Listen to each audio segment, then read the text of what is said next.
مفيش أم بتصحى الصبح وتقرر تبقى مؤذية، بس أحيانا الأذى بيتورث لدرجة إن إحنا بنفتكره تربية. جدتي كان عندها 5 ولاد وبنت واحدة، وزي بيوت كتير زمان الولد كان بيلبس الجديد والبنت تاخد القديم.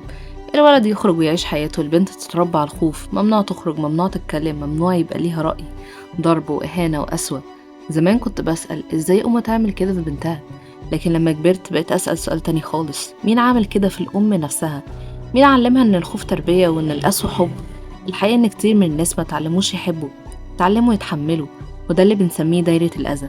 شخص اتوجع فسلم وجعه للي بعده، لكن الجميل في قصتي إن الدايرة وقفت.